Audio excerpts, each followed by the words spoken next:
Sweet. All right. So, thank you very much, everyone, for joining another Systems Neuroscience and Complexity talk. Today, it's my real pleasure to have Matt Perich along for a chat. So we first met last year in Lisbon over a extremely caffeinated conversation with Matt Gallagher and myself. We covered a lot of ground on that chat. It was a lot of fun talking about everything from cross-scale neuroscience to evolution to automaticity to I don't know what else. It was a good fun chat, and then we got to link up again at Cosine this year in March in Montreal, where Matt's now running his own lab at the University of Montreal. He has the very privileged position of being down the corridor from Paul Chizek, who is someone who we really like in this lab, and I think you'll also really love the kinds of work that Matt's doing, which is very kind of inclusive of lots of different modalities, but kind of zooms out away from all of them as well. So it's not sort of stuck in just one particular space. It's sort of trying to think about how it all fits together. So I think in that way, he shares a motivation that a lot of us in this group have as well. So really excited to see what you've been working on, Matt, and feel free to take it away and share your screen. Great. Thanks for the introduction, and thanks for having me. I'm gonna put up my splash slide. So I usually gesture a lot at slides with my hands, and it's a little harder on Zoom, so maybe it won't be quite as precise in exactly the thing I'm putting up. So I tried to add a lot of animations so you can kind of follow exactly what I'm referring to. So yeah, it's great to be here. Thanks for the invite, and I'm going to talk to you a bit today about some work that I'm starting my own lab now, but I actually started this about 3 years ago when I was doing my postdoc with Kanika Rajan at Mount Sinai in New York. And it all came from thinking about these walls that I was hitting. So I spent 10 years as a primate neurophysiologist doing recordings in monkeys, making reaching movements, studying the motor system. And it all just started to get so hard to make the leap into what I would call some level of understanding. You look in the motor cortex and you kind of see so many echoes of everything you want to find in the brain. And then it was, especially in a monkey, it was just kind of hard to really get that holistic view of where might all of this stuff that we see in the motor cortex be coming from, and how can we kind of piece this together in a way that's a bit more macroscopic from just this little system that I've been studying for my entire PhD.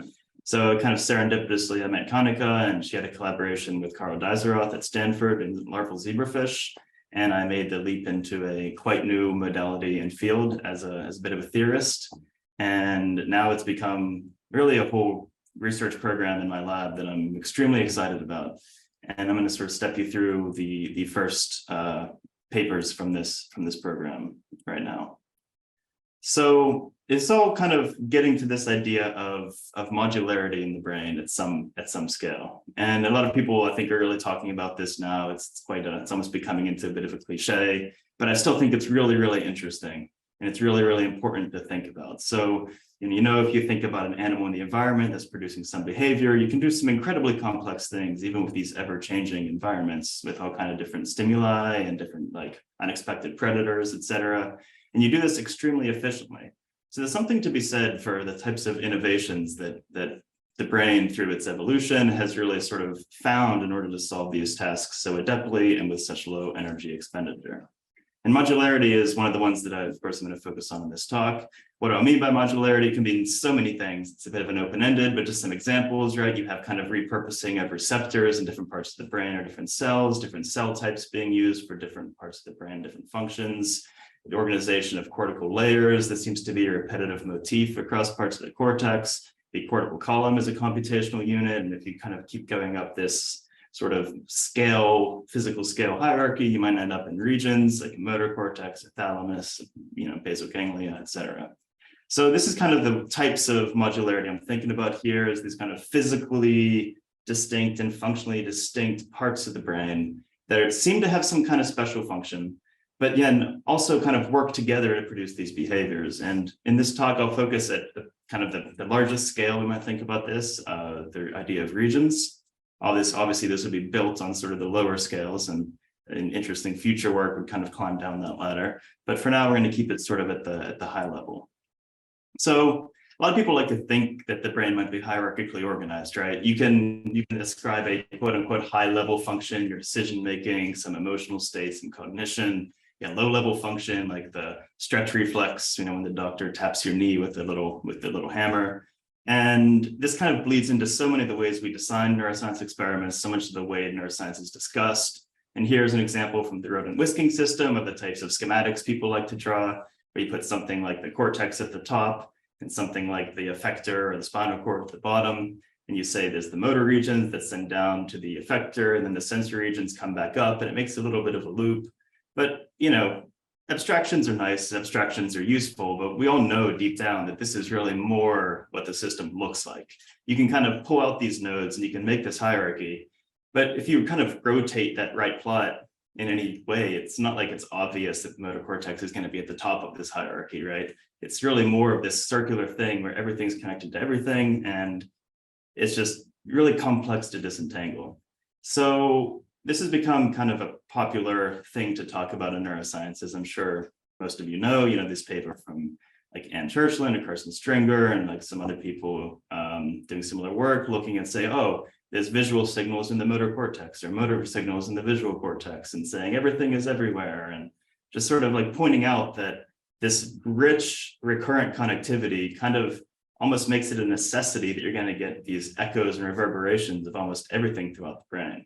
So at a certain point, it starts to become a question of what is it doing there and what does it really mean? And trying to look for the meaning, I think, is where I'm just trying to kind of go with the approach I'm going to tell you about today. So if you think about what a neuroscience might do, if they do some experiment, maybe you want to understand the visual cortex, so you put an electrode into the visual cortex and you start recording. But this visual cortex is maybe one region that's connected to a lot of other regions. There's some movement region, some cognition region, some sensation region, some out of sensation. And if you say, okay, make the rats look at a stimulus, then report its decision, you're going to get some aspect of all of this activity in that behavior.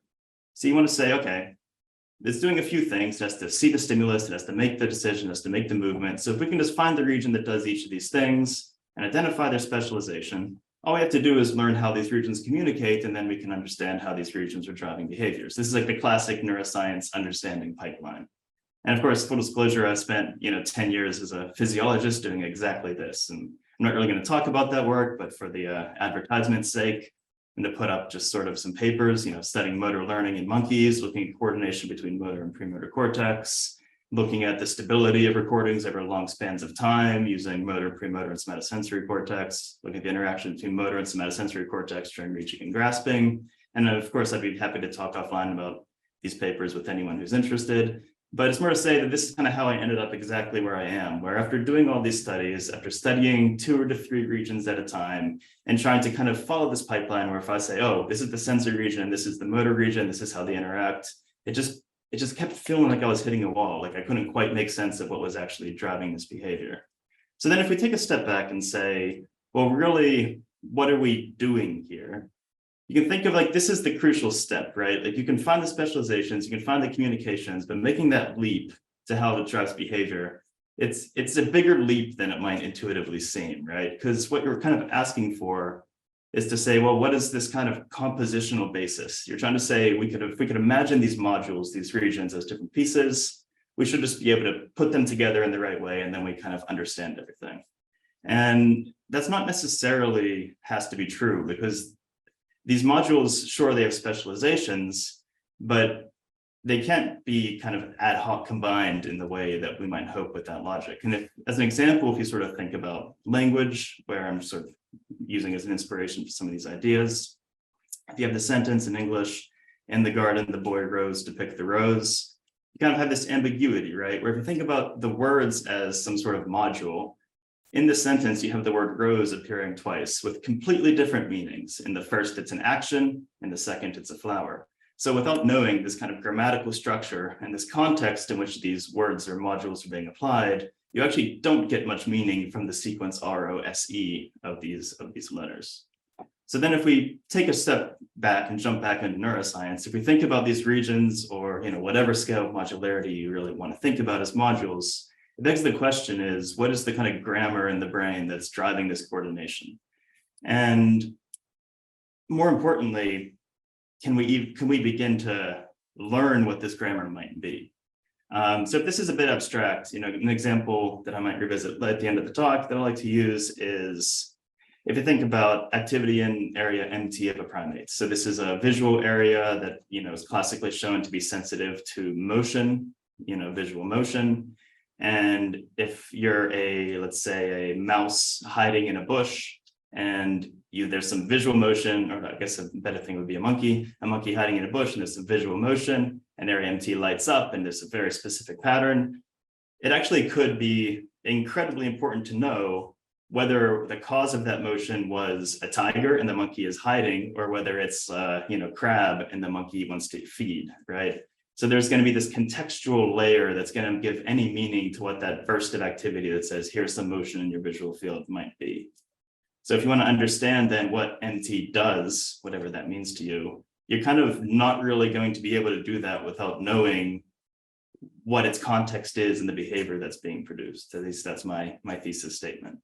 And so what the rest of the talk today is going to be kind of about this last point of if such the grammar exists, if this kind of multi-module coordination that contextualizes all of its meaning, et cetera, if this exists, how do we learn it if we even can learn it post hoc from neural data? And this is where the larval zebrafish becomes a beautiful model, because we have a scale that's essentially unprecedented in a lot of other vertebrate systems. So this is a collaboration with Karl Dasrath's lab, and in particular, Tyler Benster and especially Aaron Endelman, who collected a lot of this data. They had a paper in Cell about 4 years ago where most of this data was previously reported. And the setup is actually, it's actually quite a cool setup in a lot of dimensions. I'm only going to talk about like a subset of what they did in that paper. But the basic idea is you can partially embed the head of the zebrafish in some plate of agar, leaving their tail free, fill that with water. So therefore, you can get stability with your imaging camera set onto the brain, but then also their tails are free, so they can get some behavioral readouts of their attempts to kind of swim. And so these larval zebrafish are modified to express GCAM6S. So every time one of the neurons are active, you can get some light emitted from the calcium influx. And then there's high-speed cameras that monitor the body of the fish, so you can tell when they're trying to whip their tail, et cetera. And for a lot of what I'm going to talk about in this talk, that is all you need to know. There is no experiment, there is no manipulation. It's just you put the zebrafish in this apparatus, you press record. About an hour later, you stop recording, and then you go send that data to Matt, and Matt runs his models. So that's really what we're looking at. You could think of it as spontaneous behavior. I'll try to make the point later that we shouldn't think about any neuroscience experiment as spontaneous behavior. But essentially, there's no direct intended experimental manipulation.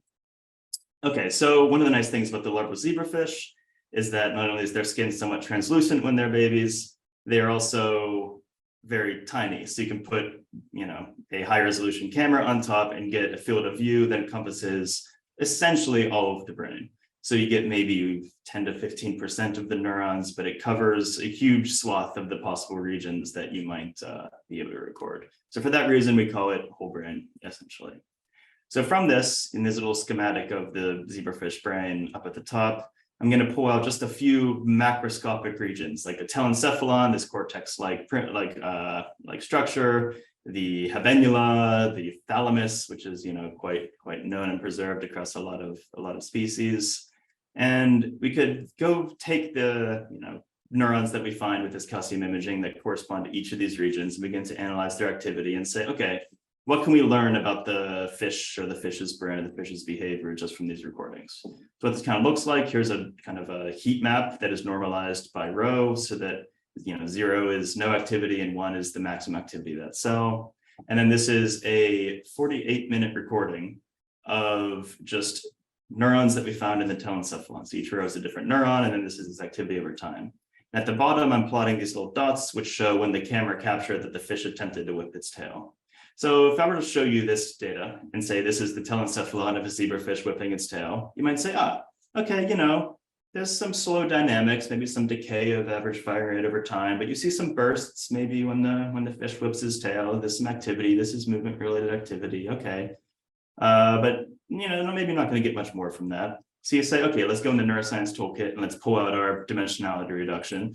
So you then go and you project into your first three principal components, and you study the dynamics, and you say, okay, there's some trajectory in this low dimensional space, and now we're seeing that there's some slow evolution of activity, but okay, I'm not getting much more, or maybe we just have to compare this to the rest of the regions. So you go pull the other 8 regions that I've highlighted, and what's striking to me is that if you just look at the raw activity in this heat map, except for the habenula, which kind of looks like it's a bit of a lone wolf, almost every region looks essentially exactly the same, right? Telencephalon, dorsal thalamus, ventral thalamus. If I just showed you one of those in isolation, you'd be kind of hard pressed to say what region that might even be.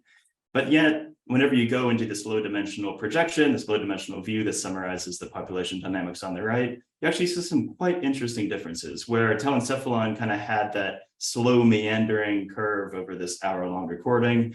You have something like the zoom window, so I can't see exactly the one I wanted to refer to. I think the Griseum Central is a good example of this, where it actually kind of stays in the same point of state space and just bursts out from there. So even though on the surface, it maybe looks like there's a lot of similar activity in these regions, kind of in their underlying dynamics, we're already seeing some differences. But now we're kind of getting to a hard problem in these kinds of neuroscience experiments, which is that, yes, we recorded a very big data set. Here we have 13,000 neurons from, anywhere between 9 and 100 regions, depending on how you decide to map it onto the atlas. But if you have, say, 9 regions, that means if you want to understand, what does Raphe say to telencephalon, which says, what does that say to habenula, you end up with these like R squared, these 9 squared possible interactions. So now instead of 9 quantities to look at, which would be region-specific activity, you would have 81, which would be inter-region interaction dynamics, et cetera.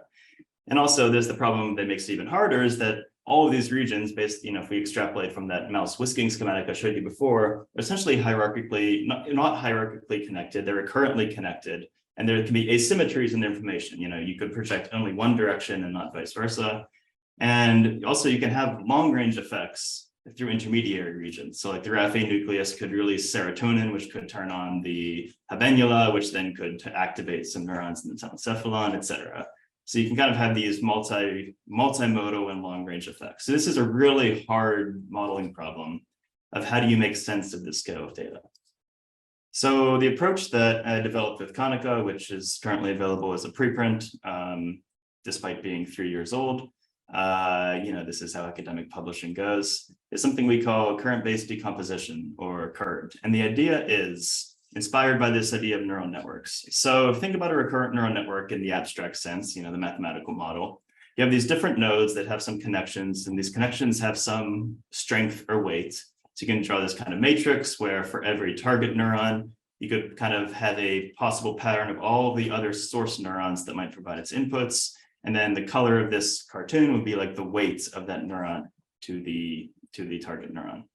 So then if you want to say, okay, what if we want to reconstruct the activity of each of these target neurons? You can essentially write this as an equation or a differential equation where the activity of any target neuron is a weighted sum of the source neuron activity at the given time, plus some inputs, or in the past states of the neurons, which are these x of t and h I of t. But if we assume there's no inputs and we look just at what's kind of at this time driving this neuron, you can get almost everything you need to know from this connectivity matrix and the presynaptic or source neuron activity.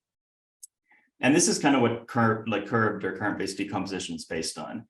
Because if you then extrapolate this to some kind of multi-region network, let's say you have 3 regions and they're recurrently connected with each other and within each region, and then you build this as some kind of model with the same style of connectivity matrix. If you just sort it by their interregion connectivity, you end up with this block structure, right? Where across the diagonal, you have all their weights and connections from region A to region A, or from region B to region B. Then on these off diagonal blocks, you can say, what are the weights from region B to region A, or region C to region A? So then with this, if you go back to the kind of equation, we have this weighted sum. If you just restrict that summation across some of these sub-blocks of possible sources, you can kind of estimate the currents that are driving, say, region A from other regions or from other neurons or other sources. Does that make sense? So in this kind of cartoonish example, what you're doing, like stimulations and then recording like of one node in region A and then recording what would happen in B and C, or how do you estimate? So here it's more of a I would say it's a bit more of a theoretical exercise. So if you knew the connectivity, like if you could abstract away the actual neuron to neuron connectivity in the brain as one number, and you knew that number empirically, you could essentially write this matrix and kind of make these inferences Gotcha. about what's happening in the brain, right? Gotcha. And so if I show you a data set and I give you this connectivity matrix and you knew, say, the activity of the habenula at this time, you could multiply it. Let's say if habenula was, this is where it would be nice if I could gesture more. I don't think you see my cursor. So if I knew, let's say region B was the habenula, region A was the telencephalon. If I knew the activity of the habenula, I could multiply it by this subblock of weights from habenula to telencephalon, and then reconstruct what I would think the contribution of habenula to the telencephalon's activity is. And kind of as this model is defined, if you sum along one of these rows, you necessarily reconstruct that target neuron's entire activity, but you're more just like pulling out or decomposing it based on all of the possible sources that you could have in this RNN inspired framework.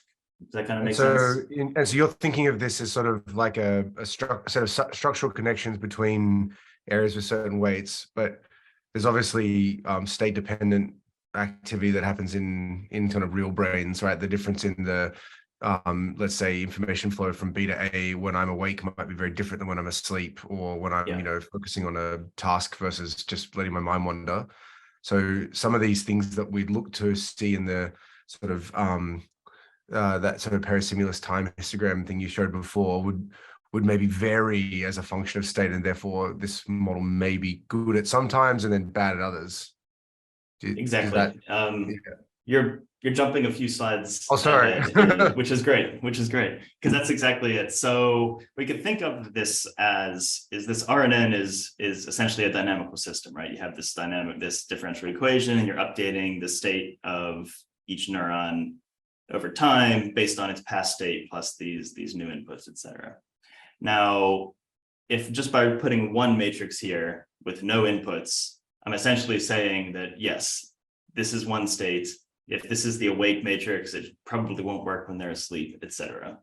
That being said, there's numerous approaches I'm exploring that make it a bit more general, right? So just to kind of like jump the gun a little bit, what we do is actually train multiple different matrices based on what we think are different sort of states, which then allows us to at least get a coarsely sampled granularity of the evolution of these states. But another thing you could do is say if you had access to rich behavioral output, if you had access to experimental cues or even the passage of time, I mean, you could kind of, as you're learning this matrix, you could incorporate that information such that you learn more precise and robust neural connections, like things that maybe transcend states or learning what is state dependent, et cetera. And that's jumping the gun a little bit because I haven't told you exactly the modeling approach that we use to find this thing. But yes, I mean, the idea that this exists even in the abstract is not even just wishful thinking in the brain. It's just not, it's not there, But so it'd be interesting to hear your thoughts maybe at this point on kind of how far the C. elegans mapping has gotten us, right? There's, we kind of know this kind of like prototypical connection of all the 200 odd neurons to one another and the gap junctions and the synapses. And, if it's a hermaphrodite versus a female, it looks like this, that, the other, but it's hard to know exactly how far that's gotten us in terms of like understanding how it works. Like there's definitely some cool papers where they've like mapped that structure onto dynamical systems, and you can kind of get a feel for like, if you lean this way, you're gonna, in the model space, the C. elegans worm is going to lean to the left a little bit and turn or something like that. But once you get to this kind of the invertebrate brain, it starts to get from inside the vertebrate brain, it starts to get really complicated and messy and hard to know what you'd even do in that space. So yeah, I'm just curious to hear your thoughts. Yeah, one thing I should have been more clear. I mean, I'm really interpreting this matrix as I've constructed it as something functional, as vague as that term can be. Because, in this framework, it's all recurrent and it's all updating over time. So if, let's say, a neuron in region B sends a strong projection to a neuron in region A, which sends a strong projection to a neuron in region C, you could think of that as being a strong effect of B onto C with like maybe a one-step time lag or something, right? So it's not necessarily I mean, obviously it'll be rooted in something anatomical. We would want to hope in a real brain, but it's not really, as I'm not thinking of it in that time of scale. And like another example of how it's important that this really be thought of as functional is if you think about like locus coeruleus, right? Like if you're a region that just dumps a bunch of these neuromodulators throughout the brain, then that could be seen as like a strong functional effect that would be predictive in this recurrent framework of what currents are driving a neuron, et cetera. But there's obviously not like a direct anatomical connection that you can necessarily trace. So the time for you, the sort of delay would have to be fed through connections that were kind of spread around a network rather than having, one of these per. Let's say you like wanted to understand the temporal response function of these interactions. You could imagine something like multiple of these different adjacency matrices, one for each time delay, and then that gave you a kind of more precision as to whether or not A influenced C over some period of time. You'd like that to emerge from the learning you've done as you've trained this network, I'm assuming, or is that jumping ahead too far again?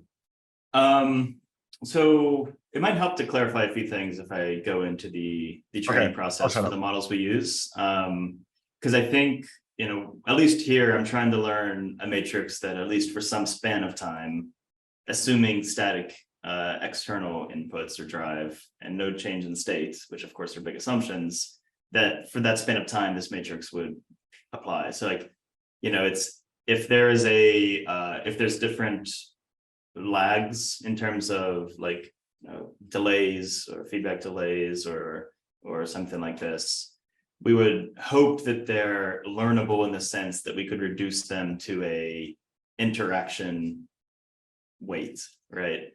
But it might have to be, again, one of the ways in which I'm hoping to extend the modeling is to try and incorporate feedback delays into the training, which just kind of complicates the gradient. I was going to say it's already complicated. Can I ask one more quick clarifying question, and you feel free to, again, if it will come up, just tell me to shut up. But RNNs obviously have a lot of flexibility in terms of the node dynamics and whether or not the interactions can be inhibitory or excitatory.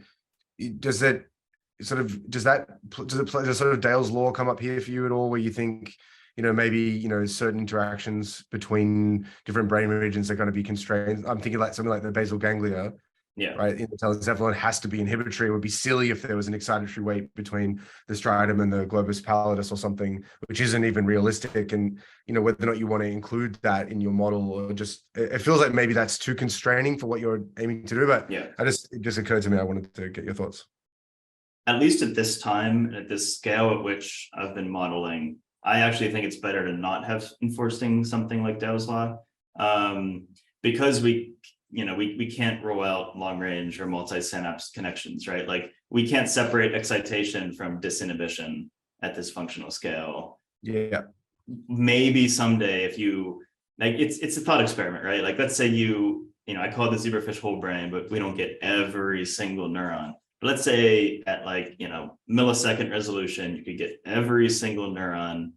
Would a model like this even capture the brain? Probably it would still be a quite functional, abstracted type of thing, right? Because, with all of these, dendritic computations, subcellular processes, you could have inputs from a neuron that at the surface seem like they should be the same, but have quite a different like downstream effect. And this is explicitly a rate-based model, and these rate-based models are often kind of like looking at this kind of black box output of these really sophisticated things. That's just an example of why I think it's best to really keep this in the functional realm, even in the limits of what kind of data we think we could imagine.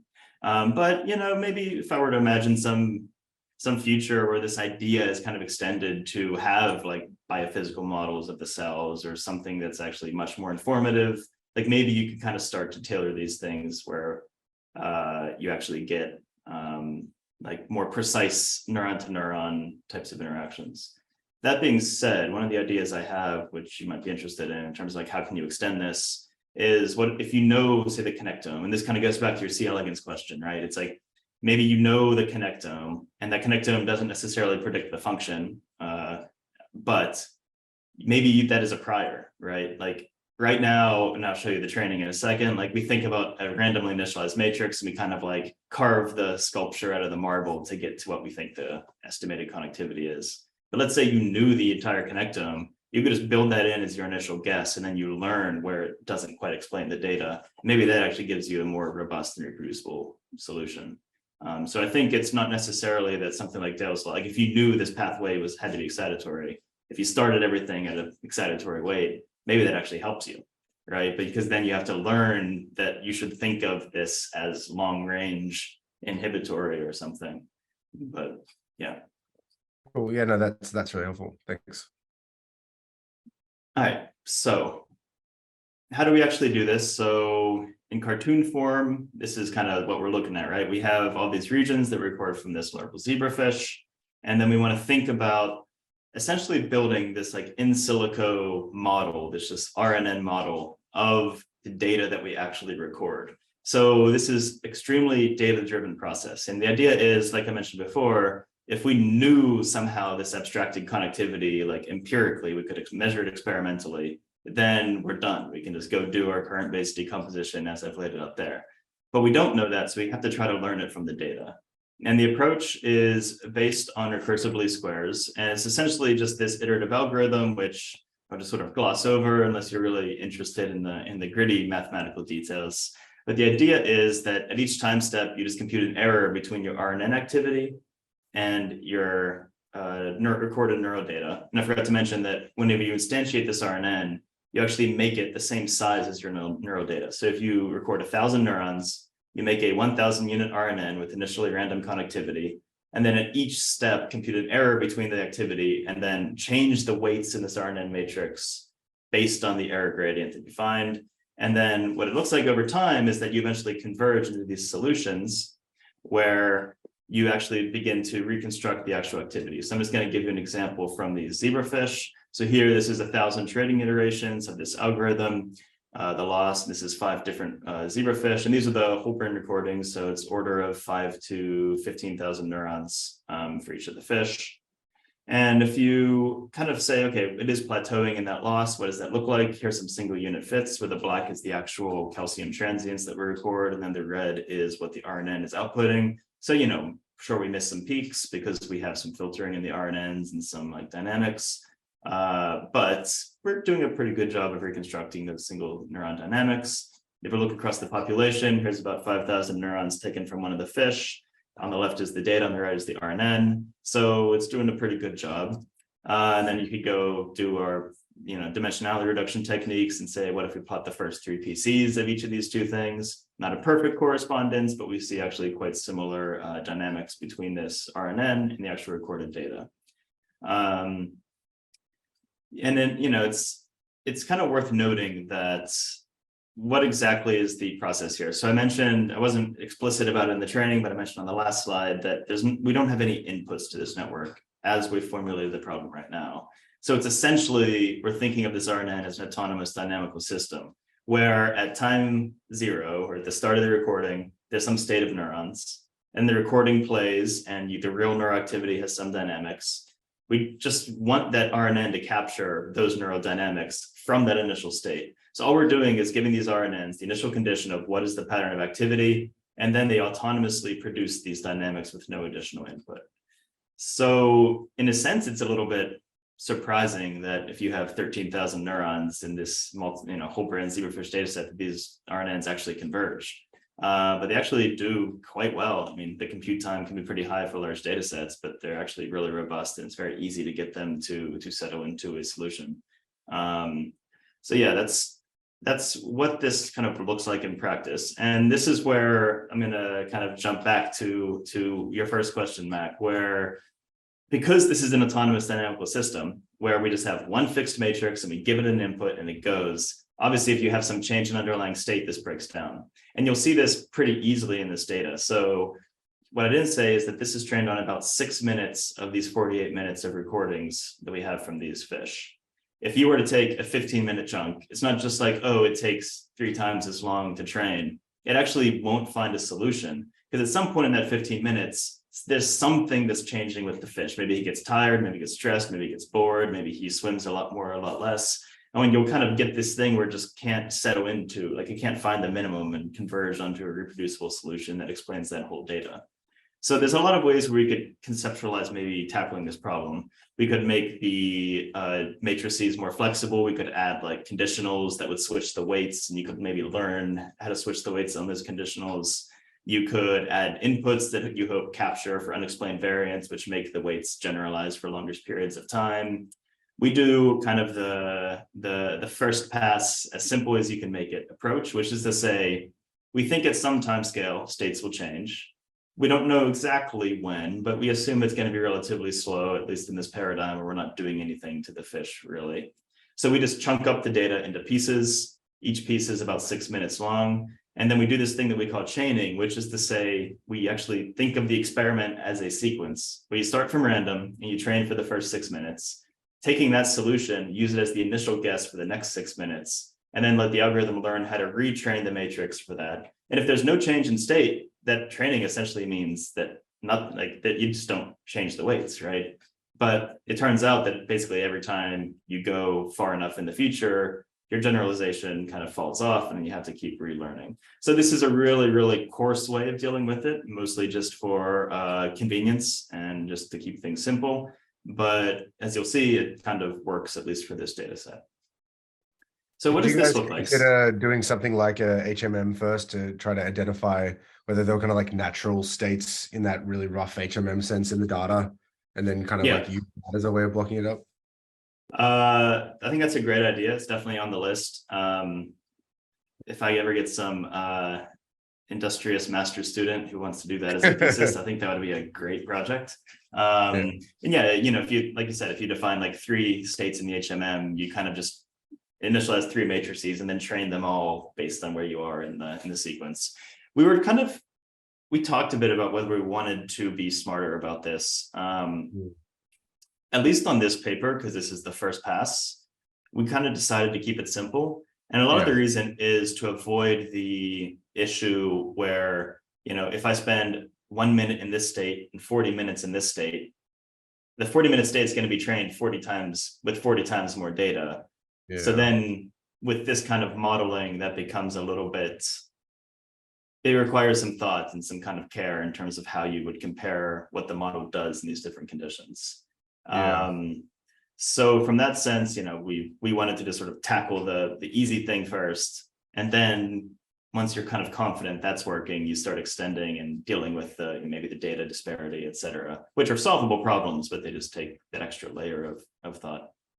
Another thought that occurs to me as well is that oftentimes as sort of in neuroimaging experiments, you control the state in as best you can by like putting someone into a block of really difficult challenges and then a block of easy challenges or something like that.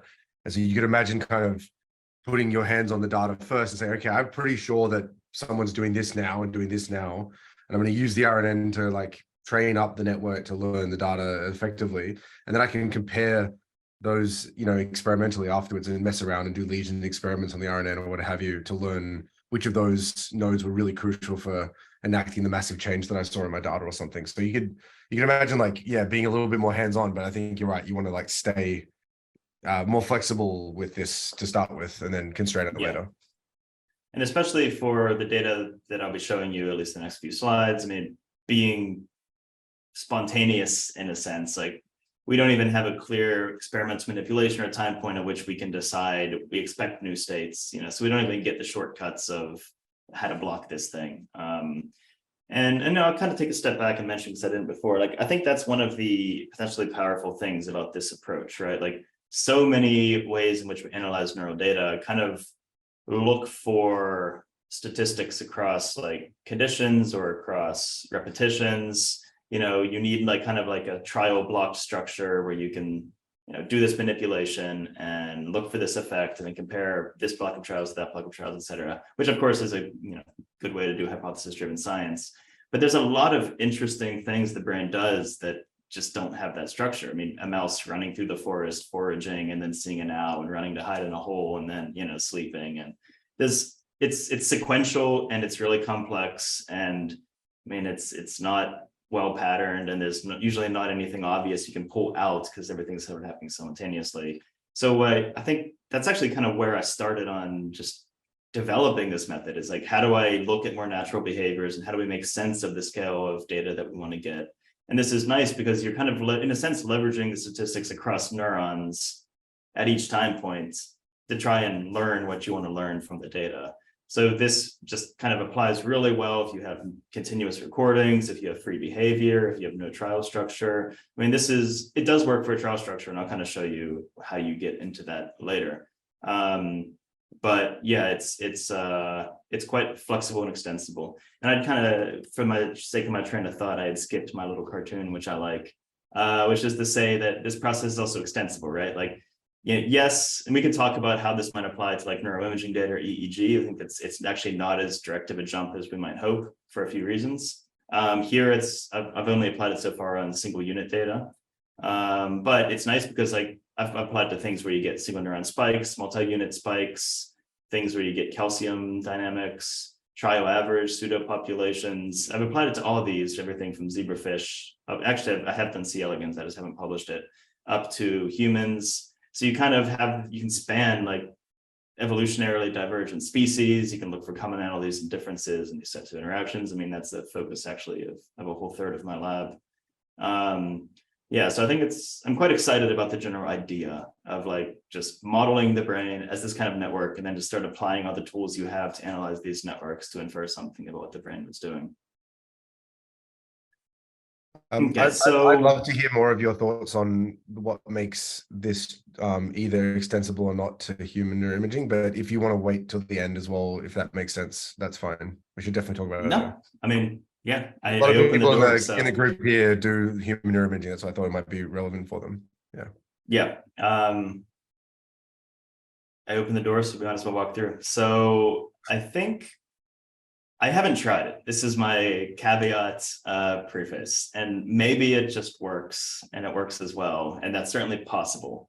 One of my concerns is we want to believe, at least we have a certain assumption that if I record, two neurons with this nucleus localized GCAMP, that they are independent observations, and that all of their kind of covariance and all their shared behavior is due to some meaningful interaction.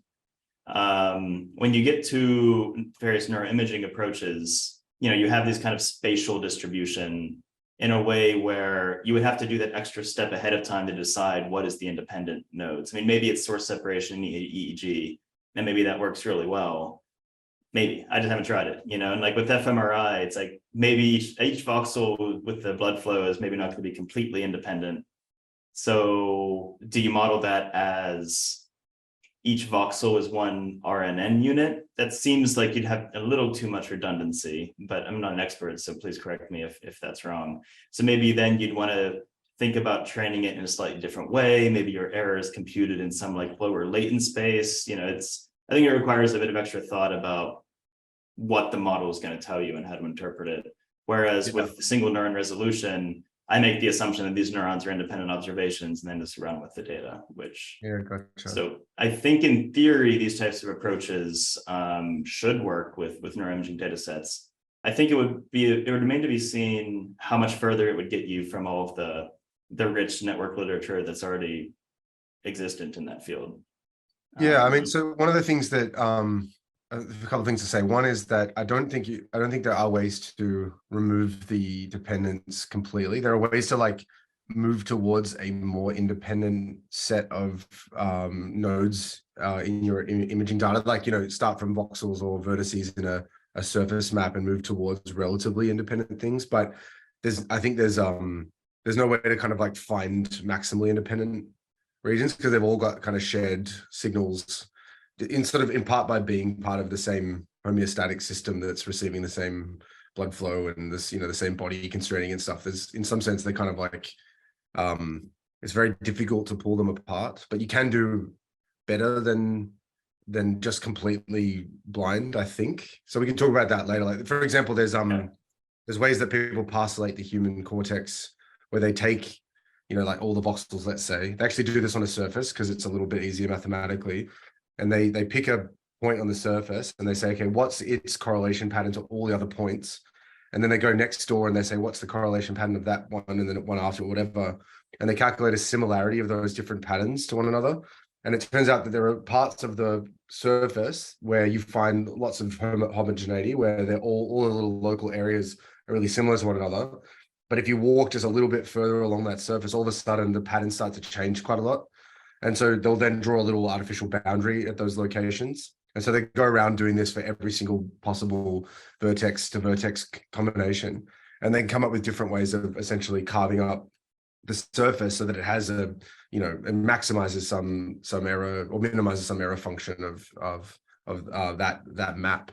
And you end up getting consistent parcellation schemes that kind of essentially find the maximal independence. But if you were to look at the correlation maps of each of those different ROIs now, reasons of interest, they'll actually have quite a lot of shared variance. So it's, like I say, it's not like maximal independence, but it's independenter than just the vertices. So anyway, I think there are ways to do it, but like you said, it might be the proof in the pudding. Yeah. Yeah, and I've definitely been interested in finding good collaborators who actually have the expertise in these data sets to see how far these methods could extend. Because like I said, they don't have to be completely independent in the sense they don't have shared variance, right? You actually want them to, because that's the interactions you're going to be modeling. You just want to make sure you have the kind of reasonable a priori assumption that the covariance that you're modeling should arise from the types of things this model is trying to latch onto, right? That, it's kind of the way that this module or this node or this parcellation block could interact with that one and vice versa. And not just these two are close to each other, etc. We should definitely chat more. Maybe offline we can have a little talk about it. I can kind of walk you through some of the stuff that people do in the field, and there might be certain versions that fit really nicely to this, or really good questions. Because I think, to answer the second part of your question, what could this do that current network models don't? I think in a way the RNNs can really kind of let us play around with virtual lesions in a way that at the moment we don't really have a great handle on that. We can kind of make a little network model by creating some covariance matrix and turning it into a graph, and then pulling out a node and saying, oh, does the modularity of the system change if I remove X nodes from this network or what have you? But what we lose is an ability to kind of talk about them in the dynamical system sense of how are they updating, how is their update changing the system? And so I think there's a real promise there from my perspective. But I think, like you said, the proof's in the pudding, and we've got to solve some of the problems first before it's right there. Yeah, exactly. And it's the most analogous thing that I've worked on is local field potentials, which has a similar kind of spatial dependency issue. And I ended up just sort of tabling it for some future student to start to tackle the mythical master. Because exactly. Because it just seemed like I was kind of I had to start to rethink it. But this may be of interest because one of the ways in which I was thinking of how do you approach that data is maybe you're not doing the same kind of one-to-one modeling of neuron to electrode or whatever, right? Maybe you're just using LFPs as constraints of general dynamics on some network, but they're actually trained to match maybe spikes recorded at the tip, right? Maybe that doesn't have a direct analog in the neuroimaging field, but it's not that these things they love data and they're very extensible. It's any input you give it can become a constraint. So if you could use EEG recordings from the scalp. If let's say you put EEG on a monkey, you could use the EEG recordings from the scalp to actually kind of bias and constrain the RNN solutions you might find on intracortical electrodes you have inserted simultaneously. So it's actually quite nice for multimodal data in theory, but again, this is the first kind of couple of papers where I've just mostly applied it to these single neuron data sets. There's a lot of just the basic how do we deal with that data problem? How should we model that? It's all fascinating open questions. But then to your point, I think I do agree with that. So one of the things that I've talked about for a long time and haven't had the time to do, because there's always more ideas than time, is exactly these types of lesion studies. It's once you build this thing and you see some strong interaction between this region and this region, can you either make predictions that match like the actual neural data by lesioning certain nodes? And can you use that to maybe constrain the space of future experiments? I think long term, I have a dream where these types of things are actually useful tools in neuroscience research, but it's very early stages. Yeah, the other thing that this reminded me of, and maybe this is directly related, did you see Adam Kepich's keynote at Cosine with that tool that Amy Christensen, I guess, was a part of creating, where she did something a little bit like this, where she took an RNN, but she first did some clustering on the original data and then said, okay, I found, K equals 7. So I'm going to make a 7-node RNN rather than an N-node RNN, with N is the number of regions. And then she trained the network to recreate the mean activity within each of the clusters, and then use that as a way to kind of fit the data. So she was kind of trying to lean on the low dimensionality in a sense of the network in the first place. Was it sort of similar in a way, or is it got key differences, or I think it's similar spiritually. Okay. I mean, that's the idea of learning some dynamics from these networks, using these RNNs. I must admit, it's been a while since I actually did not make Adam's talk at Cosine. Okay, cool. I've talked to Amy about this before, but it's been a while, so I'm not going to embarrass myself in a public forum by misremembering things. But yeah, it's I think there's certainly a lot of similarity. Gotcha. What we're doing here is, in a sense, it's built into the assumptions that there's some low dimensional dynamics, but we're trying to learn that as the full recurrent system. You wouldn't find necessarily the same solutions if you do dimensionality reduction on, say, covariance of single neuron firing rate traces, and then project down to 3 PCs. And if you train in that error, you would get an RNN that reproduces those 3-dimensional dynamics, but I don't think it would be the same solution as if you're training on this full dimensional RNN, because there's a lot at the full dimensional space. There's potentially a lot of ways you could kind of get the same low dimensional dynamics. So as you might imagine, I didn't acknowledge this explicitly, and I should, because it's important. This is a bit of a degenerate problem, right? Because if I have 10,000 neurons and I'm training this 10,000 by 10,000 connectivity matrix, that's a lot of parameters. And if I'm learning some 100-dimensional dynamics, there's a lot of solutions which will give you the same output. This is just kind of a unavoidable problem with this type of modeling. And what I have found is that, kind of counterintuitively to our intuitions from, say, linear regression or linear modeling, more parameter, adding more neurons, which increases the number of parameters, actually helps these models get more consistent. Because they're actually, as you have 10,000 activity traces, it's actually, even if you don't increase the dimensionality of the underlying dynamics, it seems that the network just kind of has less, it has more knobs to turn, but it's actually harder to get those knobs to all align at that scale. That gives you reproducible output. So this actually works better in the 15,000 neuron zebrafish data set than in the 80 neuron monkey data sets I've applied it to. And I haven't gone deep enough into the theory to really have anything beyond this hand wavy pseudo-anecdotal intuitions I'm getting. But I do think that that's an important advantage of this approach, is that you're kind of modeling it at the scale of the single neurons, even if you're learning the low dimensional dynamics. And then, of course, that has some drawbacks too. I'm not saying it's, only do it this way, but that is, I'd say, one of the advantages. Cool. So this is generally the approach. This discussion's been great. So I can take you through kind of what I've seen in some of the zebrafish. So for the sake of time, I actually might skip the structural analysis. I don't know why the slide is not advancing.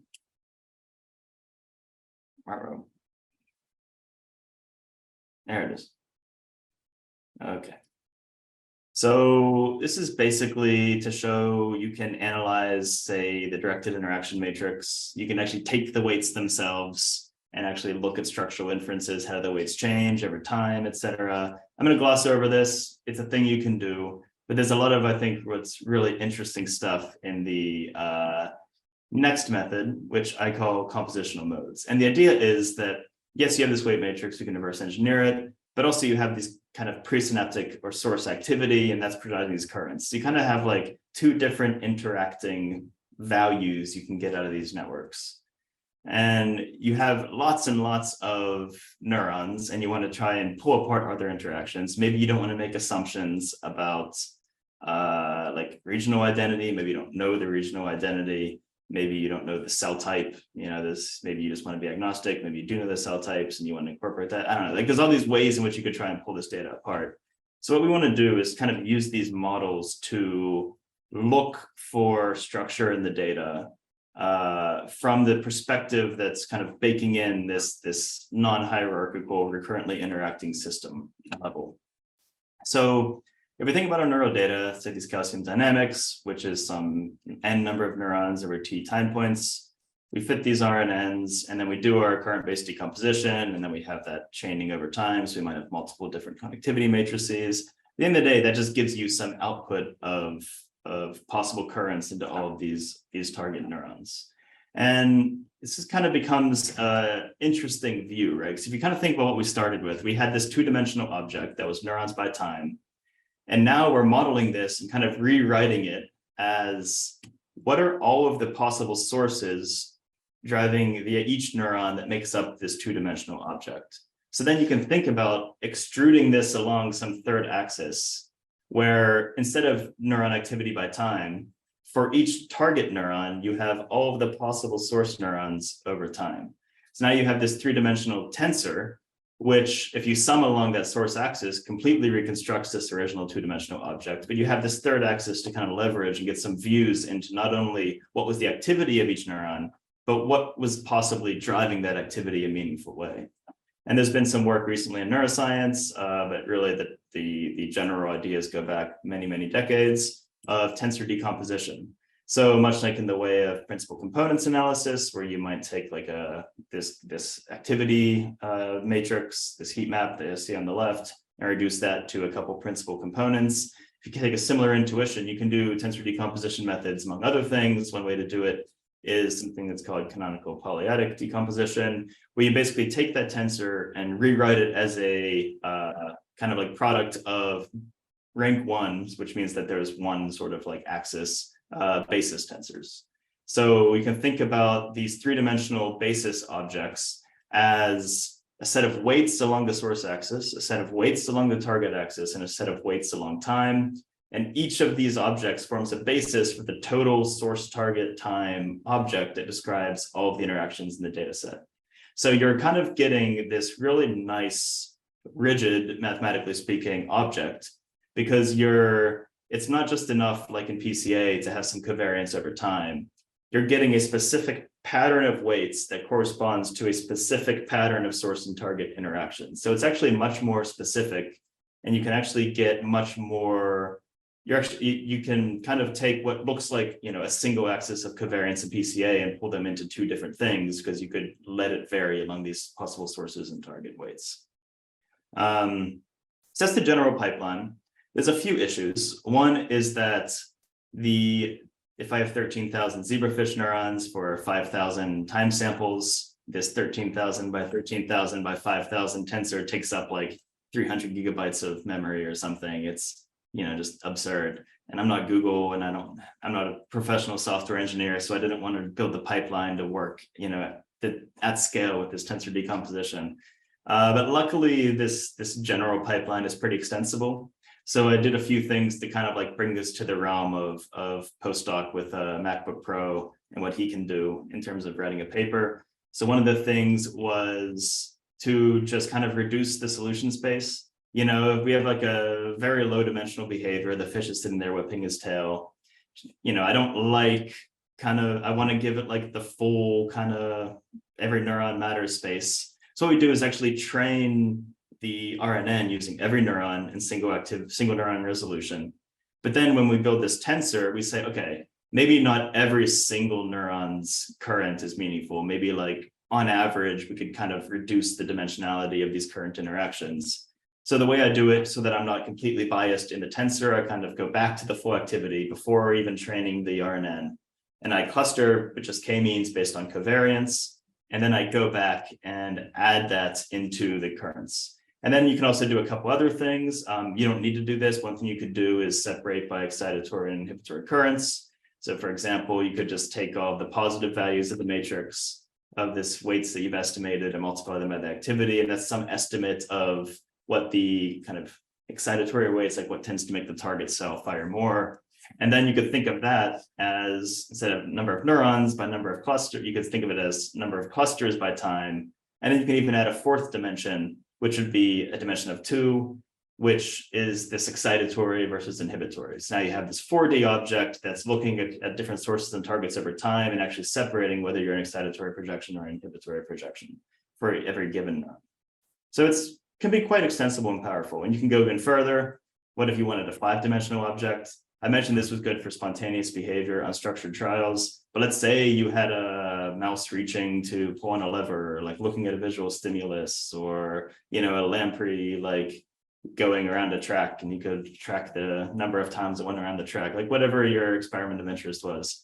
You could actually then put a 5th dimension on this tensor, which is the same 4 things across trials, and then decompose that into a 5-dimensional object. It gets much harder to draw the cartoons, but mathematically this all works. And in fact, the more dimensions you add, the more rigid it gets, the more reproducible you might expect your solutions to get. So I think the pipeline in general is quite powerful and flexible.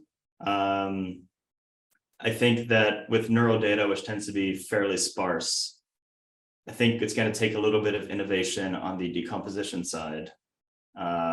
In terms of getting really, really high dimensional data that is sparse to be modeled efficiently with the low dimensional bases. But that's kind of a bit of a future work thing that I'm just throwing out for disclosure. So do you have okay, any so this recommendations, Matt, on the number of nodes versus number of time points you have in terms of the ability for this thing to work well? Because if you want to resolve all the interactions between whatever you have 130,000 neurons, only having 500 time points seems like it might be under constrained in a way, and you want like longer and longer time series, but then obviously RNNs are also really powerful at some of these things. So do you have any thoughts there about what we need to have? I think this isn't the answer anyone likes, but it's extremely data set dependent.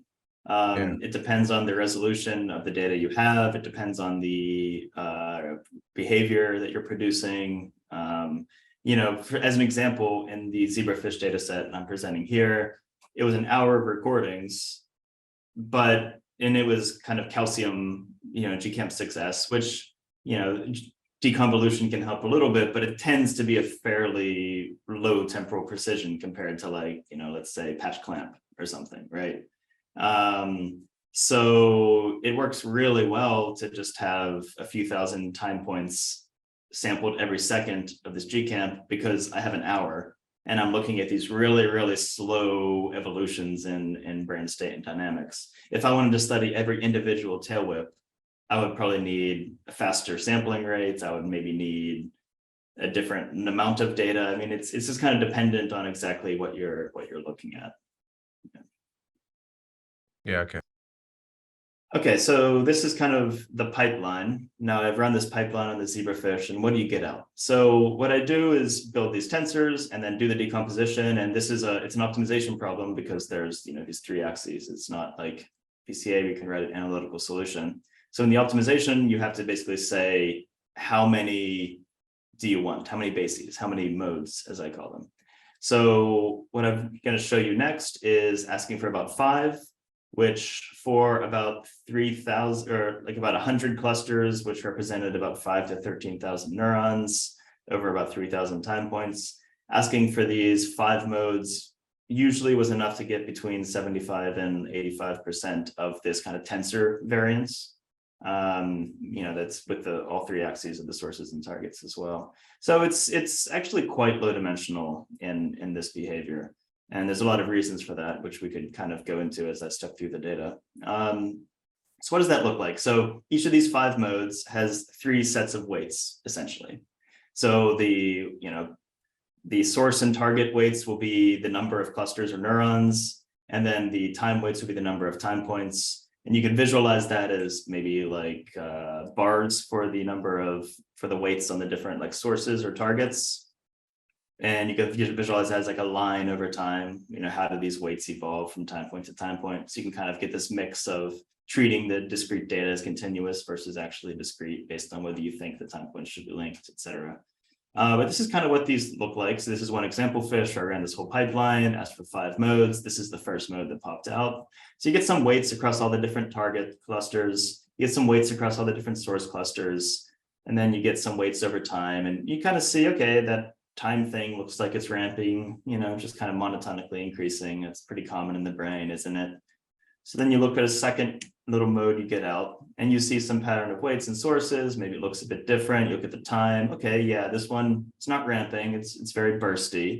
And then you repeat that exercise for all 5. And remember, these 5 explain maybe like 80% of the variance in the data. So it's actually quite a lot.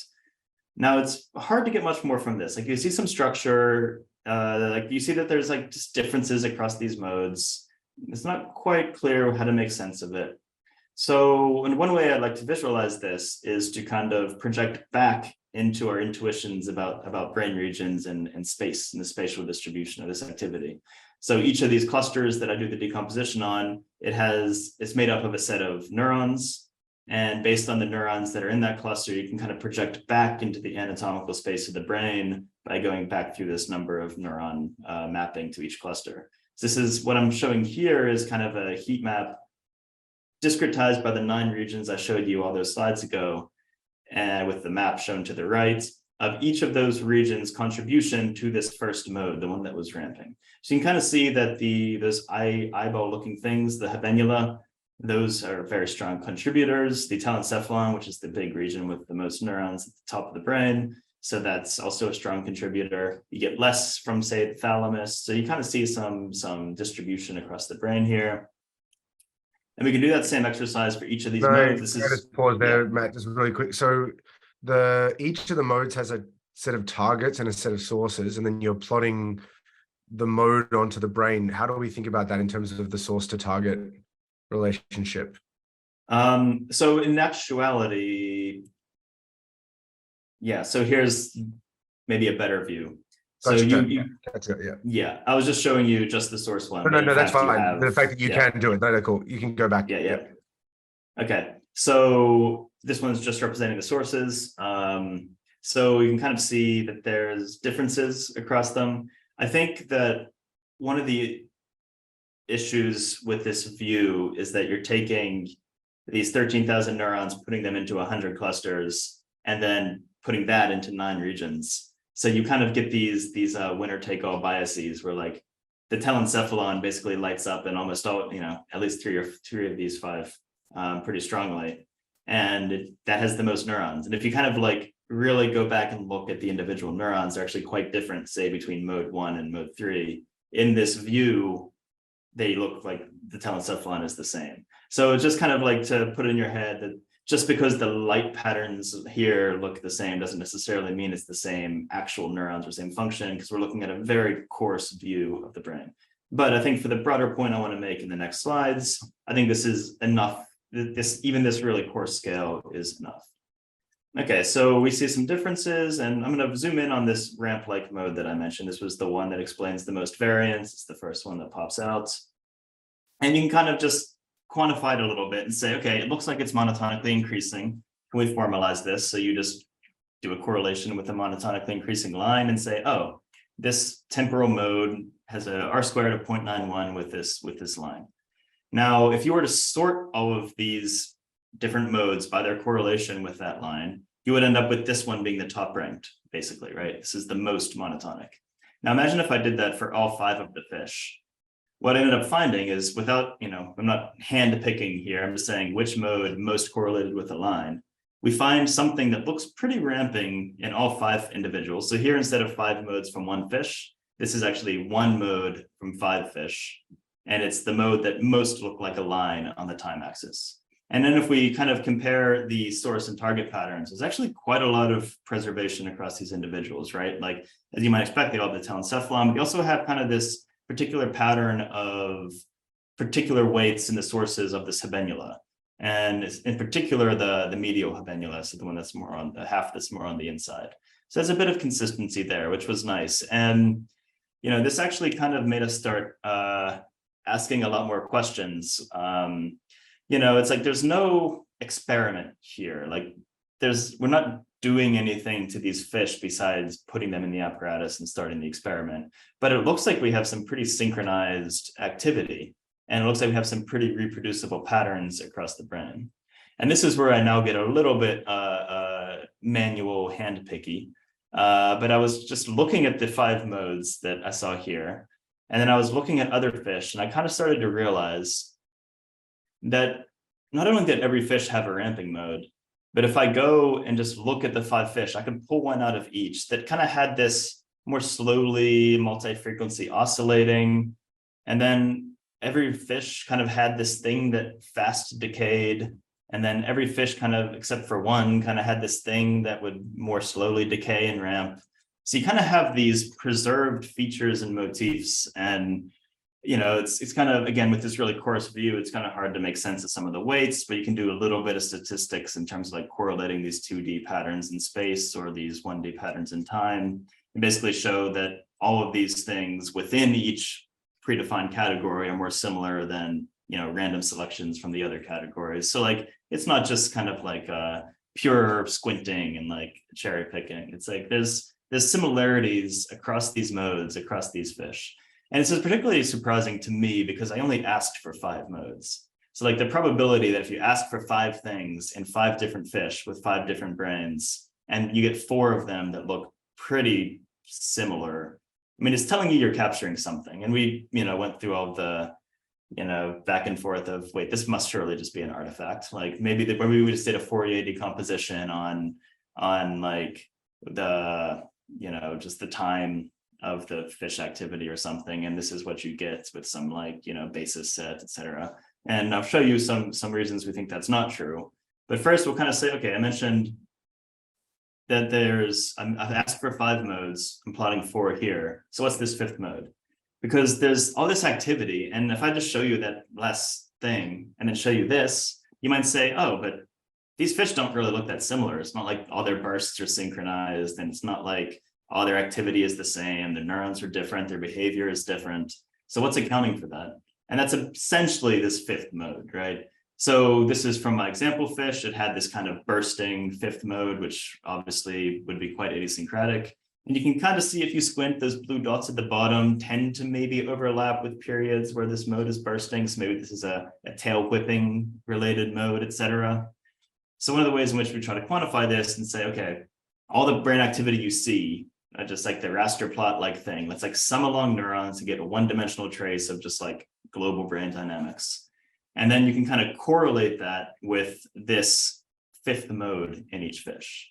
And when we do that, you actually kind of see some similarities, right? I mean, you've got to squint a lot, but when the 5th mode tends to burst, you tend to get bursts in this overall brain activity, et cetera. And you can kind of quantify this by correlating these kind of individual specific mode, as I call them, with these shared modes. So it's almost like the activity you see whenever you do this experiment and record the calcium signals. This is just this one component that's built on this like really rich scaffolding of other stuff that's happening below the scenes, right? And this is particularly surprising because if you look at this plot, so on the left next to the fish name, I have in italics and parentheses this percentage. So this is the percentage that each of these modes explains in the full tensor. So for example, this ramp-like thing explains 40% of the tensor of that fish. And a lot of these are 20, 30, 19. But then when we go to these individual modes, it's 23, 12, 12, 7, 10. So the thing that correlates most with the dynamics that you see across the brain is actually a relatively low variance in this source-target interaction space that we find with these models. Okay, so I think I'll try to get a bit more into the interpretation more at the end. But just to have in your head, I mean, I really think of this as this kind of, there's this scaffolding of slow slowly evolving, but really meaningful and preserved signals underneath this fish brain on which kind of the individual like temporal specific behaviors are occurring, right? And this is kind of getting back to the way I was trying to set up the story. Think about like, what is the grammar of what this fish is doing? This type of scaffolding is exactly what we might want to expect, right? Some multi-regional pattern of coordination that might be contextualizing a change in states. You know, maybe your tail whipping movement, that mode would always burst the same whenever you whip your tail. But underlying that is going to be the context of you escaping from a predator, or you trying to go find your mate, etc. Okay, so that's a nice story, but it's also kind of hand wavy and correlative and a lot of cherry picking. And, you know, it's like, how do you, yeah, it's nice, but there's a lot of alternative explanations. You know, we could go, I have gone down the rabbit hole with many people of other reasons why this is probably or might be completely wrong. So one of the things you want to do when you want to prove your point is you test it, right? You do some experiments and you say, okay, we can make a prediction. Do we match those predictions? So this mode seemed to capture some structure, and you can make two things you'd want to do, right? So one of the things you could ask is, we think that they're behavior specific, like we think it's not coincidental that there was a ramp in those fish, right? We think that they actually means something for the behavior. So then you should ask, if you change the behavior, do you change the corresponding mode? Or alternatively, if you do something causal in your experiment, some stimulation or some drug, can you change those modes and then subsequently change the behavior? So two ways of kind of attacking this verification problem. So how do we tackle the first one? So to manipulate the behavior, we go back to Aaron Endelman's original Cell paper in 2019. And what I just showed you was actually just the control group in this paper. So they did this experiment where they wanted to study behavioral state changes underlying stress. And the experiment was that after some baseline period of being imaged, the fish were shocked with these very relatively gentle, but still kind of aversive electric shocks that were applied to the water. Because it's in the water, which is conductive, essentially that means the fish cannot escape. So you kind of get this behavioral challenge paradigm where you can assess the response to this accumulating stress of this inescapable stressor. And what they see is early on, after you turn on the shocks, you kind of see this increase in tail movements during this phase, which we call active coping, where the fish is trying to escape. They say, these shocks don't feel good, I've got to get away. But then over time, they kind of realize that they're actually not escaping the stimulus, they're just wasting energy. So you see that their movement decreases and they actually become a bit more ataxic and into this passive coping stage. And this is sort of analogous to learned helplessness and depression. And there's a lot of ways in which the original authors of this Cell paper validated this as an actual model of learned helplessness and depression. For example, if you give a fish antidepressants such as ketamine, they don't show this behavior. They actually actively cope for much, much longer periods of time. If you put a fish and shock them and they get this learned helplessness state, one of the hallmarks behaviorally in, like, say, humans would be that if you're exposed to that stimulus again, you kind of go back into that helplessness state. You can actually, like, you know, trigger these behavior responses much more easily. They show you can do that in the fish. So it's pretty well validated as a model of this type of thing. So, okay, what I think is, or is how I'm trying to use it now in the context of this talk, is saying we now have a scenario where we've recorded for the same neurons from the same amount of time in a different cohort of fish. And we've sort of changed their behavior. They were normal fish and then they became very stressed fish. So we take the very stressed fish, we model their data, we show that, okay, you can fit these RNNs. This is the loss over iterations. These are examples from a few of these stressed fish with the RNN fits. Okay, so the model still works, which makes sense. And this is just an example of what we get out. So now we do our whole compositional mode pipeline. Now I'm showing you one example fish who was stressed. And this is what we get whenever we ask for 5 modes. You can immediately see some similarities, I would say, to the last cohort of unshocked fish that you saw. And in particular, you still see that ubiquitous ramping thing up at the top. You might already notice that that ramping thing up at the top maybe looks a little bit like a little bit brighter, like it's like this habenula is really like shining its headlights on you. And in fact, that isn't just a coincidence. Oh, there we go. Sorry about that. So on the left, I'm plotting what I showed you before for these ramping modes. These are just the spatial distributions and the ramps for all of these unshocked fish, what I call the normal fish. And on the right are the shocked fish. So you can basically see very similar ramping patterns overall, but now we see quite a different spatial distribution of this weights that are contributing to this ramping mode. And in particular, the hallmark is this overactivation of the habenula. So the habenula being these kind of eyeball-looking things up at the top. And this is actually not coincidental because the habenula is very strongly implicated in these kinds of stress responses. And in fact, in the original Endemann 2019 paper, they show that optogenetic activation of the habenula is sufficient to induce these passive coping responses almost instantaneously. So essentially, the model is showing with very similar temporal profiles, two different spatial interaction distributions of these sources for this normal cohort and this shocked cohort. And the difference is largely in this habenula, which is what we expected to be the thing that would be driving the behavior response we saw. So it's kind of checking off saying, okay, we manipulated the behavior and we got kind of a result that aligned with our expectations, what we should have seen in that paradigm. So now we get to what I think is the most fun experiment. So I mentioned that they treated these fish with antidepressants. So we could think then of this pharmacological manipulation of these fish and say, what does that do to the behavior and the subsequently observed compositional modes? So we actually give the fish ketamine and we see what it does to their behavior and then record and image their brain with the calcium transient throughout the whole time. Ketamine in humans is known to cause these sort of dissociative states. So it's both an anesthetic, but also something of an antidepressant. And there's a lot of hypotheses of how those work. And we have some actually follow-up work where we're starting now looking at the effect of ketamine as an antidepressant using these types of RNN models, which I'm very excited about, but it's a little too early to really go into.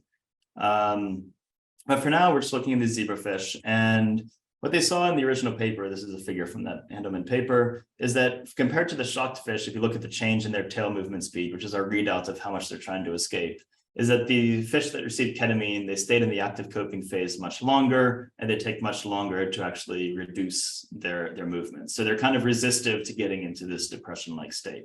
So there's a bit of a different behavior response. But if you just go and look at the heat map of calcium dynamics, so the left is a normal fish, the right is a ketamine fish. I mean, you couldn't look at one of those and very clearly be like, yes, that one's definitely the one on drugs. So we go and look at our model. As before, we train it, error converges, we look at our PC trajectories, we get a really good correspondence. Okay, model works, good. Now, what do we see when we get out the model? And I think it's really interesting because we almost see this like collapse of structure in the brain that we infer from this type of modeling approach. So instead of these big, distinct temporal dynamics, we see much smaller and noisier, lower variance types of dynamics. You don't see an obvious ramping thing in this example fish. Some fish you do, but it's not quite as ubiquitous. And if we look at the weights of these sources, they're much flatter. You don't see like the very bold like activation of a habenula or bold activation of a telencephalon in most types of things. So it's almost more like the structure in the brain is kind of collapsing, which would actually be kind of consistent with the idea of like having something of a dissociative effect between like sensory and cognitive types of regions and the corresponding behavioral readout. So in this fish, the thing that I'm highlighting, believe it or not, is actually the most ramp-like, at least as we defined it. So if we look at that from all fish, the left is the normal, the right here is the shocked, and now we're just going to add these ketamine fish with this ramping mode. And we thought of this ramping mode kind of as the stress-like thing where the habenula is being overactivated and tracking the accumulation of stress over time. So what we would predict then is if with this ketamine, you should actually decrease this habenular overactivation. And that's exactly what we see. So these are the most ramp-like modes from the ketamine fish on the right. They're one, barely ramp-like, and two, they don't have any or like minimal habenular activation. So they're receiving the same stimuli. They got the same shocks, but now we're getting a different behavior response. And accordingly, we're getting a different compositional mode out. So I think this is actually really interesting because it kind of goes back to a thing I mentioned much earlier, where we're thinking of this ramp in the shocked fish as a stress response. It's almost like tracking how stressed you are. And then when it really ramps up, you get the state change. This is associated with habenular activation. But if you look at the normal fish, it's almost like a less cartoonish version in some way, right? You get a similar ramp, most of them have some strong contribution of the habenula. So if you kind of extrapolate a bit, or at least try and draw that link, that even in the normal fish, the control group, we're seeing something that's at least orbiting habenula, which has a similar type of ramping profile, which actually could very well be a stress response, which then makes sense, right? Because imagine you're a little fish, you're 6 days old, you came out of the egg, you're in your little tank, and then suddenly somebody puts you in agar and puts the camera that's orders of magnitude larger than you on your head. I mean, this is an inherently stressful experience for these fish. So it makes sense then that we're seeing something of a stress-like response. So out of this, there's many things I think you could get, but actually I think an interesting side corollary story is that even our control groups aren't control groups, right? Because the act of being a neuroscientist, doing an experiment, actually has some pretty huge effects on this fish's brain. And if you think back to when I was showing the variance explained for these things, I mean, this ramping mode explained 40% of the variance in the fish's brain. And as you can see, based on the other 2 cohorts, you can't purely explain that as the passage of time. This is actually probably something meaningful and behaviorally relevant.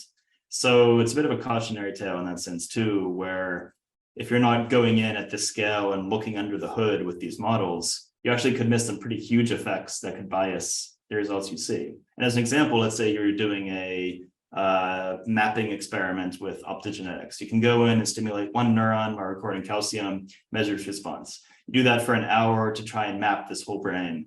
I mean, you could imagine that something this big underneath that activity would actually be changing the response of these interactions and the states of this brain over time. So you actually be sort of biasing, just as a temporal explanatory factor, the types of results you get from these stimulations. So, and it's also kind of giving a bit of a context for something like representational drift, which lots of people talk about, and I have opinions on, but that's not the point of this talk. But it's, if you just correlate one neuron with some variable of interest on the external world, if there's this huge, almost brain-wide process happening underneath, like, of course, you're going to start seeing drifts in how you perceive this neuron relating to the outside world, because you're not modeling the actual interactions that are causing that neuron to fire. So that's my little contextualization slash diatribe. So we can kind of get a little bit beyond the hand wavy now, because we have a few cohorts of fish with different spatial and temporal maps. And we have, within each cohort, it looks like a lot of similarity and a lot of differences across cohorts. Just for the sake of illustration, can we kind of make that a little more convincing? So the simplest analysis I did is just taking all of the pairs of interactions of sources and targets, treating it as some like R² vector. And then for each mode, for each fish, projecting that into a reduced dimensional space found by PCA. So every dot here is one mode from one fish. For 5 fish, you end up with 25 modes, because I asked for 5 modes. 5 times 25, 5 times 5 is 25. And here, this is the projection in the space from all the normal fish. But then if we take the shocked fish and project them in this space, that we see they're actually quite separated. And interestingly, these ketamine shocked fish are kind of somewhere in between and a little bit off to the side, right? So we're kind of seeing exactly what we want. The spatial distributions weren't just, of course, squinting. We're actually seeing significantly different distributions that are clustering by the cohort, but then separate across cohorts. And the ketamine, as you might expect, is kind of somewhere in between, right? You're sort of like washing out that effect of the shock, but you're not making them become entirely different fish. So then now we're in the space, we can do statistics like the Halonovus distance and show that across the samples, it actually has statistical power. And we can do something similar for the time points. It's a little more of a subtle effect. It's driven probably more by spread than actual shifts of mean, despite the way that this little ellipses are plotted. But we show at least statistically significant, something that we like to see, which is that if you compare the shocked cohort and the normal cohort, the temporal structure in these modes that we find is actually quite similar between them. So like a normal fish has some pattern of temporal activations.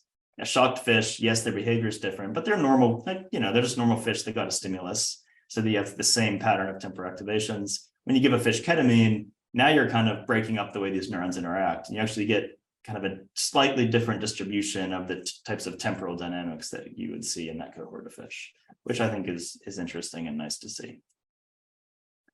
Okay, so now I'm at a point where I can give a bit of a summary, and then if you're interested, I can kind of go back to the high level and just sort of like get back there and then maybe kick off a bit of a discussion. The sake of time, I'm going to gloss over. I was going to plug my paper with Juan Gallego, which is on bioRxiv, that you should go read, where we find something very similar across individuals in monkeys, just using some post hoc alignment, not quite the same sophisticated modeling, but yeah, there's some good stuff there. But that's a bit of a sidetrack. So now that the self-promotion is out of the way, I kind of want to go back to the big picture of what I'm really trying to say. So think about what an animal does, let's say a fish. It has different behavioral states. It swims, it sleeps, it eats, whatever. And this, when it enters into these behavioral states, is a product of a lot of different factors. You could have some internal states like your hunger or your motivation. You could have some environmental inputs, like is there a predator approaching? You could have some the behavioral drive itself, like the commands you send to the tail. And all these things together are kind of factoring into the activity you see in the brain and how that activity relates to the behavior that is produced. So if you think about these things emerging from some multi-regional network in the brain, say there's 3 regions that you're kind of studying, and you look at some experiment over time, like maybe what we were doing, or it's just the fish swimming around. You could think of these behavioral states as like a sequence over time, right? Like Bob Dada at Harvard has a lot of really cool work kind of diving into like these behavioral syllables, et cetera. And, you know, what I'm trying to say is kind of, it's certainly related to that, but not entirely overlapping with those ideas. So you can think of this as like some sequence of states over time. And when they enter these states is some product of internal processes. And like, I say this knowing just how much of a straw man this is, but I also think that it's kind of what the type of language that a lot of people use is at least consistent with this very, very straw man description, where you might say, oh, you whip your tail, I'm going to study the motor cortex. So when you're whipping your tail, the motor cortex module should be active. And then whenever you're, you know, navigating behavior B, the hippocampal module should be active, et cetera. Like when you, this is kind of like, if you just kind of go to the logical conclusion and say, if you have discretized modularity and those modules map onto behavior, you end up with something like this, right? Where each behavior module should map onto some neuromodule, which if it's anatomical would essentially have to be discrete in this way. But of course, that doesn't really make sense. And if you push people, no one would really agree with this. And this isn't what anyone means. So then I'm just trying to kind of push towards a bit more clarity on how can we think about the mapping of this behavioral modularity, where these types of behaviors appear in like different patterns in a sequence over time, and neuromodularity, which we think should be relating to that behavioral modularity. And this is where the compositional view comes in, right? Because if we have these 3 regions, we don't have to say motor cortex does motor things. We can say at various times, motor cortex is a source and target for various types of inputs. And over time, those things will be interacting to drive our ultimate behavioral states. But the important thing is that the arrival into these discrete states, like state A or state B, is going to be conditioned upon the state of these underlying processes, these internal states, these environmental inputs, et cetera. And that this is the view where you might be able to start to put the neural pieces together in a way that matches the type of compositionality we can see in the behavior. And I would try to make the argue that, yes, what I've showed what I've showed in the fish maybe isn't, it's not a grammar per se, but I want to believe that the presence of this really underlying scaffolding that's really preserved across individuals is at least cluing us into seeing that there is this underlying grammar-like structure. We might be able to find it. And then once we kind of know it's there, we can design better experiments to study how it relates to the more spatiotemporally fine-grained activity and behavior. So I already kind of used my intuition by examples earlier in the talk, but this is kind of the intuition for what I'm talking about, right? Is the area empty example, hiding in the bushes, predator versus prey, et cetera. And then as my closing thoughts, just because people usually at some point, if I'm talking to the right crowd, they all get up in arms about how, yeah, you know, but the motor cortex definitely is different than the hippocampus. So what are you talking about? Everything isn't everywhere, et cetera. I am not saying that there's not specializations in the brain. And I am absolutely not saying that everything is everywhere, because I actually do not believe that, right? There's clearly specializations. Different regions have different anatomy, there's specific connections, these are meaningful. I think it's interesting to think about how is that coordination guiding the behavior? So I'm saying it's not that there's not brain specialization, it's just that the brain is kind of a hierarchy, right? This hierarchy, it doesn't really make sense. It's more just a lot of interacting nodes and modules. And it's not that everything is everywhere, it's that everything kind of plays different roles in different contexts, right? Just because I can decode a decision about a stimulus from both motor cortex and visual cortex, doesn't tell me whether the activity is an output being sent somewhere or an input from somewhere that's driving some later behavior, or, there's so many ways in which the same, but on the surface has the same properties, say of some external or internal variable. Just because you can see it in a lot of places doesn't mean you can really know what it's doing there. You need to go a bit more under the hood and kind of look at a lower level. So with those closing thoughts, I'd like to thank especially my collaborators on this project at Konica, my postdoc mentor, Manuel, who's a postdoc with Konica and has been helping me finish up this project, and then Carl, Tyler, and Aaron provide a lot of the data. In the CURB paper, I have collaborators at Harvard and at Cedars-Sinai in LA, at Mount Sinai. You should definitely read that paper if you haven't. There's a new version coming, I hope, in the next month, with like 10 new figures and much better, clearer methods section, and the typical revision exercises. But for now, there's a slightly updated preprint on bioRxiv, and we released all the code to do this. So it's a repository on GitHub. And yeah, so thanks for listening.